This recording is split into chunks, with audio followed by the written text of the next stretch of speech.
அடுத்ததாக என்ன பார்க்க போகிறோம் அப்படின்னா, நீங்கள் நல்லவர். இலக்கியங்கள் மக்களின் வாழ்வை நெறிப்படுத்தி அறவழியில் செலுத்துகின்றன. மனித வாழ்வை செம்மைப்படுத்துகின்றன. கவிஞர்கள் வாழ்வின் பொருளை உணர்த்தும் உயர்ந்த சிந்தனைகளை கூறியுள்ளனர். அத்தகைய சிந்தனைகளை கூறும் கவிஞர்கள் உலகெங்கும் உள்ளனர். அயல் நாட்டு கவிஞர் ஒருவரின் சிந்தனைகளை அறிவோம் வாருங்கள். இலக்கியங்கள் எடுத்துக்கிட்டோம் அப்படின்னா, மக்களுடைய வாழ்க்கையை அது நெறிப்படுத்துது.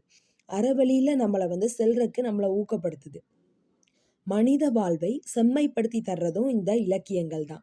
கவிஞர்கள் வாழ்வின் பொருளை உணர்த்தும் உயர்ந்த சிந்தனைகளை நமக்கு கூறுறதா இருக்கு. அத்தகைய சிந்தனைகளை கூறும் கவிஞர்கள் உலகெல்லாம் பறந்து விரிஞ்சு இருக்காங்க. அயல் நாட்டு கவிஞர் ஒருவருடைய சிந்தனையை தான் நம்ம இந்த பாட்டில் பார்க்க போகிறோம் அப்படின்னு சொல்லியிருக்காங்க. நூல்வெளி பார்த்துடலாம். யார் அந்த அயல்நாட்டு கவிஞர் அப்படின்னு சொல்லிட்டு. கலீல் கிப்ரான் லெபனான் நாட்டை சேர்ந்த கவிஞர், புதின ஆசிரியர், கட்டுரை ஆசிரியர், ஓவியர் என பன்முக ஆற்றல் பெற்றவர். யாரு?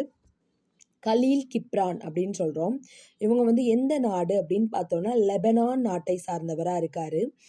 இவர் கவிஞராக இருக்கார், புதின ஆசிரியராக இருக்கார், கட்டுரை ஆசிரியராக இருக்கார், ஓவியராக இருக்கார், பன்முக ஆற்றல் பெற்றவராக இருக்கார்.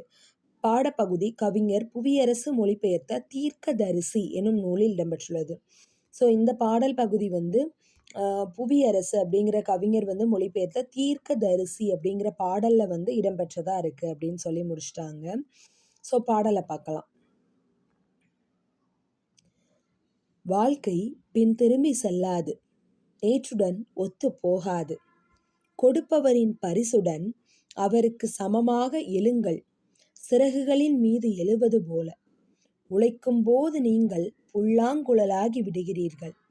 அதன் இதயம் காலத்தின் கிசுகிசுப்பை ஒரு இசையாக மாற்றி விடுகிறது. உங்களுக்குள் இருக்கும் நன்மையை பற்றித்தான் நான் பேச முடியும், தீமையை பற்றி அல்ல. உங்கள் சுயத்துடன் நீங்கள் ஒருமைப்பாடு கொண்டிருக்கும் போது நீங்கள் நல்லவர். என்னை போல் இரு, பழுத்து உன் உள்ளீடுகளை எல்லாம் மூச்சாய் கொடு என்று பழம் வேரை பார்த்து நிச்சயமாக சொல்லாது. கொடுப்பது பழத்தின் இயல்பு, பெறுவது வேரின் இயல்பு. உங்கள் பேச்சின் போது நீங்கள் விழிப்புணர்ச்சியுடன் இருப்பது நல்லது. உறுதியாக கால் பதித்து உங்கள் குறிக்கோளை நோக்கி நடக்கையில் நீங்கள் நல்லவர். கலீல் கிப்ரான். நூல்வெளி என்ன பார்த்தோம்? கலீல் கிப்ரான் அப்படிங்கிறவங்க லெபனான் நாட்டை சேர்ந்தவர். அவர் ஒரு கவிஞராக இருக்கார், புதின ஆசிரியராகவும் இருக்கார், கட்டுரை ஆசிரியராகவும் இருக்கார், ஓவியராகவும் இருக்கார். இந்த மாதிரி பன்முக ஆற்றல் பெற்றவர். கவிஞர், புதின ஆசிரியர், கட்டுரை ஆசிரியர், ஓவியர் என பன்முக ஆற்றல் பெற்றவர். இப்பாடப்பகுதி கவிஞர் புவியரசு மொழிபெயர்த்த தீர்க்கதரிசி எனும் நூலில் இடம்பெற்றுள்ளது. இந்த பாடம் கவிஞர் புவியரசு அப்படிங்கிறவங்க மொழிபெயர்த்திருக்காங்க. அந்த புக்கு பேர் என்ன? தீர்க்கதரிசி அப்படிங்கிறது தான் புக்கு.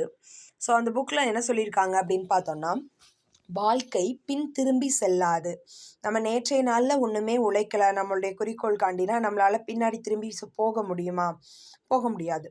நேற்றுடன் ஒத்து போகாது. நேற்று கம்ஃபர்டபுளாக இருந்தோமே, எந்த பிரச்சனையுமே இல்லையே, இன்னைக்கு இப்படி இருக்கேன்னு சொல்லி நம்மளால் ஒத்து போக முடியுமா? நேத்தோட ஒத்து போகாது.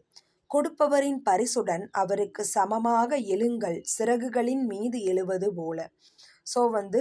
நமக்கு கடவுள் கொடையாக கொடுத்துருக்காங்க. அந்த பரிசோடு நம்ம சிறகுகள் மேலே எழுதுறது மாதிரி அப்படியே நம்ம பறந்து விரிஞ்சு எழணும்னு சொல்லியிருக்காங்க.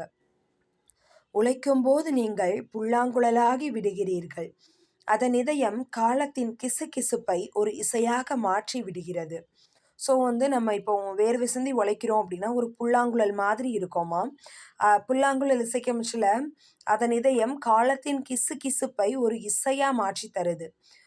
உங்களுக்குள் இருக்கும் நன்மையை பற்றித்தான் நான் பேச முடியும், தீமையை பற்றி அல்ல.